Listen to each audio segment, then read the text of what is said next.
8 orang itu mereka yang waktu itu terlibat dalam proses penerbitan sertifikat. Ini penasaran nih guys ya, 8 orang itu pegawai biasa kah atau ada jabatan penting ini dari 8 orang tersebut ya guys ya.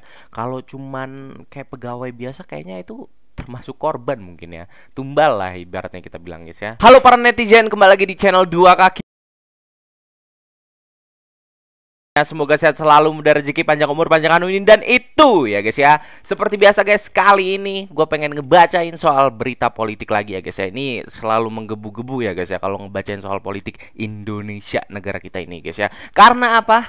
Karena terkuak ya guys ya, ada pegawai pemerintah lah ya guys ya. Ini ada sangkut pautnya mengenai pagar laut yang ada di Tangerang sepanjang 30 km itu ya guys ya. Langsung aja kita bacain berita seperti apa, tapi jangan lupa buat kalian klik dulu tombol like, komen dan subscribe di bawah ini. 3, 2, 1. Nah, lanjut ke Twitter. Jokowi ketika sudah purna bakti ya sudah selesai. Ini era Pak Prabowo. Nah, ada benarnya juga nih. Mungkin ibu ini ada benarnya juga ya guys ya.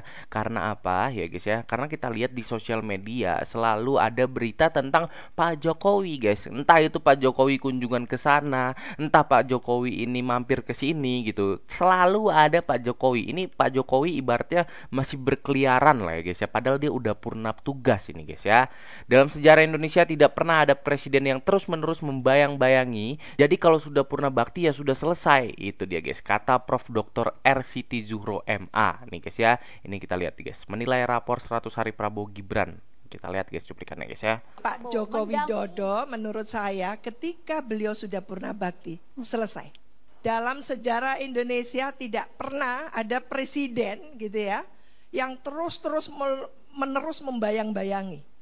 Jadi kalau sudah purna bakti ya sudah selesai gitu ya. Ya. Benar juga. Menurut saya sudah ini eranya Pak Prabowo. Anda tidak lihat ada bayang-bayang Jokowi di balik Prabowo? Pak Prabowo itu bukan anak kecil loh. Kenapa harus dibayang-bayangi? Jadi Pak Prabowo itu punya visi, misi, dan tentu program-programnya yang kalau sama persis, masa iya sih kabinetnya harus dibawa ke Hambalang, Benar banget. dibawa ke Magelang dengan cara-caranya sendiri yang memang punya background seperti itu. Jadi kalau saya tidak terbuai seperti itu. Oke. Intinya dari ibu ini adalah, ini udah kita tangkap semua ya guys ya. Artinya adalah Pak Jokowi kalau udah purna ya sudah selesai gitu ya. Ya mengurus keluarga ataupun mengurus proyek-proyek dan pekerjaan dia. Tapi di luar pemerintah nih guys ya. Tapi kan ini kesannya di sosial media Pak Jokowi ini turut andil ikut campur dalam pemerintahan Pak Prabowo nih guys ya. Silakan komen dan kalian berpendapat seperti apa ya guys ya. Lanjut, Menteri ATR BPN Nusron Wahid menyatakan aparat mulai menyelidiki kasus pagar laut Tangerang. Nah, ini yang kita tunggu-tunggu nih guys ya. Termasuk pemalsuan dokumen yang melibatkan Pemda dari 263 sertifikat ilegal. Waduh, ilegal ternyata guys ya. Sebagian dimiliki anak usaha Agung Sedayu Group. Nah, ini semakin terkuak ya guys ya. Ada udang di balik batu nih guys ya. Ternyata ada pemain dalam dari pemerintahan yang memberikan sertifikat ataupun surat legal atas pemagaran pagar laut tersebut ya guys ya. Ini dan dibawa-bawa nih, diseret-seret juga nama Agung Sedayu Group nih guys ya. Ini kita lihat cuplikan dari Pak Nusron Wahid nih guys ya. Masalah tindak lanjut pidana saat ini pihak APH sudah masuk. Jadi tanpa kami melakukan proses tindak lanjut ke pidana pun APH memang sudah melakukan inisiasi di bidang itu. Mulai dari proses pemalsuan dokumen di bawah yang melibatkan Pemda, mulai dari pemalsuan dokumen PBB, dokumen giriknya dan sebagainya sudah diproses semua oleh APH. Setelah kami secara administrasi selesai, bola akan lari kepada proses pidananya. Kalau didorong ke sana, apakah ATR BPN akan mengeluarkan inisiasi itu? Tanpa kita ada inisiasi sudah ada proses, kita nanti malah double-double kalau melakukan inisiasi lagi. Oke guys ya, kita tunggu ini harus ada tindak pidana serius ya guys ya. Tindakan apa yang dibikin dari Pak Nusron Wahid yaitu Menteri ATR ya guys ya. Kita lihat seperti apa nanti. Yang jelas ya, publik masyarakat itu pengen ditangkap pelaku yang pemagaran laut tersebut ya guys. Sesimpel itu gitu guys ya. Jadi kalau misalnya bawa-bawa nama Agung Sedayu Group ataupun bawa-bawa nama-nama lain yang terkait ya, walaupun ada Pemda, tadi Bapak bilang ada Pemda, itu kayaknya nggak ngaruh. Itu kayaknya tidak memuaskan hati masyarakat gitu. Pokoknya masyarakat pengen siapa pelakunya dan segera ditangkap. Itu yang dipengen masyarakat ya guys ya.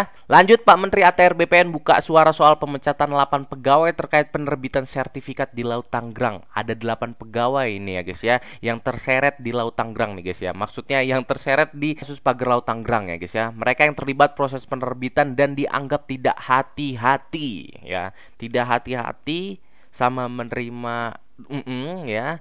Itu beda-beda tipis itu ya guys ya. Ini kita lihat guys statement dari Pak Nusron Wahid ya, doorstopnya. Baik, 8 orang itu mereka yang waktu itu terlibat dalam proses penerbitan sertifikat. Ini penasaran nih guys ya, 8 orang itu pegawai biasa kah atau ada jabatan penting ini dari 8 orang tersebut ya guys ya. Kalau cuman kayak pegawai biasa kayaknya itu termasuk korban mungkin ya. Tumbal lah ibaratnya kita bilang guys ya. Kita anggap tidak prudent, tidak hati-hati. Kenapa saya anggap tidak hati-hati? Karena kalau kita lihat dari aspek dokumen juridisnya itu memang lengkap. Dari aspek prosedurnya itu memang terpenuhi prosedur. Tapi ketika kita cek kepada fakta material itu nggak sesuai. Karena sudah tidak ada pidana. Karena itu yang bersangkutan kita tetapkan untuk dijatuhi sanksi. Nah, karena produknya itu adalah produk tata usaha negara, katun itu putusan tata usaha negara, maka sanksinya adalah sanksi administrasi negara. Itu adalah masalah copot dan sebagainya. Kecuali kalau di situ ada unsur mens rea. Misal dia yang bersangkutan terima suap, terima sogokan atau apa, itu baru masuk ranah pidana. Tapi tidak menutup kemungkinan dokumen-dokumen yang disajikan oleh pihak-pihak pemohon itu adalah dokumen-dokumen yang tidak benar. Benar. Atau dokumen apa? Nah itu mungkin bisa masuk dalam ranah pidana, di ranah pidananya adalah pemalsuan. Baik guys ya, kata Pak Nusron Wahid adalah 8 orang tadi sudah ditangkap dari kementerian ya guys ya, dan udah diproses secara hukum gitu.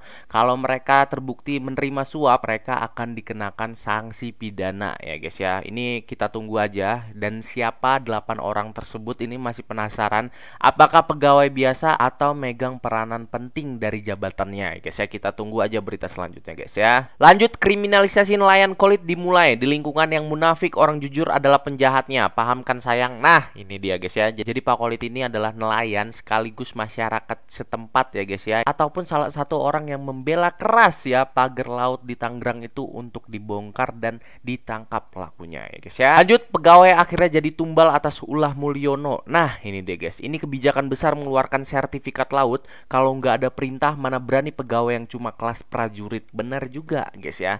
Ini tadi kita lihat cuplikannya, kita nggak usah lihat lagi cuplikannya guys ya. Tapi intinya adalah ini di era Pak Jokowi, sertifikat ataupun pegawai itu mengeluarkan izin untuk bikin pagar laut tersebut ya guys ya. Artinya ya, tanpa perintah atasan, prajurit nggak bakal ngasih sertifikat dan segala macem untuk mengizinkan pagar laut tersebut dibangun gitu ya guys ya. Lanjut, copot Kapolri dan peninggalan Jokowi. Ingin memperbaiki Indonesia dan citra kepolisian, segera copot Kapolri dan para jongos Jokowi di kabinet merah putih. Jujur banget nih, gua nggak tahu Kapolri ini udah berapa dekade ya untuk menjabat sebagai Kapolri, karena kita tahu kemarin di era Pak Jokowi beliau juga masih jadi Kapolri, dan sekarang era Pak Prabowo pun dia masih menjadi Kapolri ya guys ya. Entah gimana cara menggantinya posisi tersebut ya, tapi kadang mungkin masyarakat puas atas kinerja beliau ya guys ya. Silahkan komen aja buat kalian kalau kalian puas ya guys ya. Baik teman-teman, terima kasih buat kalian yang sudah nonton. Pokoknya kalian komen aja bagaimana tanggapan kalian soal pagar laut ini ya guys ya. Ini semakin sedikit, semakin lama semakin terbongkar ya guys ya.